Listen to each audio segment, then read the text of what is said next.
America, or if Mexican President Felipe Calderon had his way, I guess I would be saying, Hola, Mex-America. Over the weekend, Mexico's El Presidente had some harsh words for it, made blood shoot out of my eyes. Here's the point tonight. Hey, President Calderon, shut the pie hole. And here's how I got there.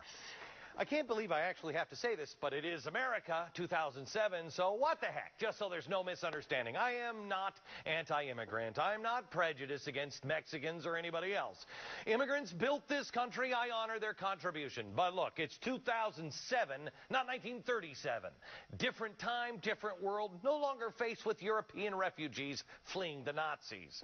Our immigration problem is courtesy of the 500,000 Mexicans that illegally cross the border every single year. Keyword, illegally.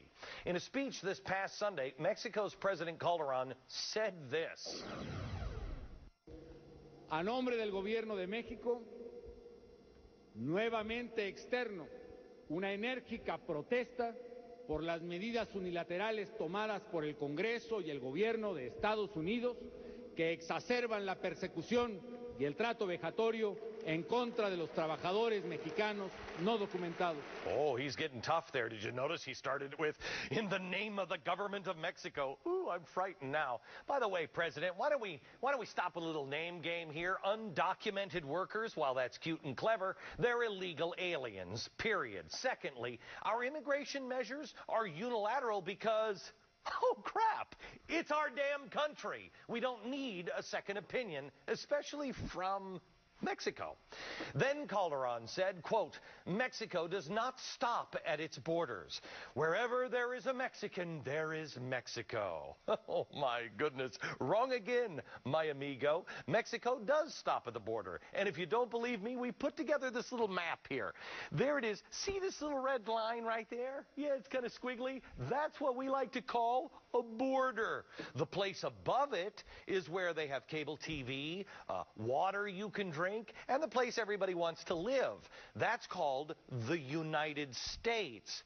The place below that red line, that's your country. That's where people can't leave fast enough, including your own family. Yes, that's Mexico. So tonight, America, here's what you need to know. Politically incorrect or not, the simple fact remains Mexico and America currently are separate nations. I don't care if there's 12 million Mexicans here or 112 million. They go through the steps to stay and work here in this country legally, or they get the hell out. Every undocumented worker is an illegal immigrant, a criminal, and a drain on our dwindling resources. Make no mistake about it. Mexico's president doesn't really care about Mexicans being persecuted by the big bad gringos. All he cares about is money. Illegal Mexicans here in the United States send $20 billion back to Mexico's economy every single year. For those who don't speak English, that's mucho dinero. President Calderon talks a good game about protecting rights and the principles of his countrymen, but that's bull crapo. Felipe Calderon is a lazy president and worthless leader. If he wasn't, he'd spend more time improving his country and then bad-mouthing ours. Then, maybe Mexico's leading export would stop being, Mexicans. Comprende? Ted Poe is a Republican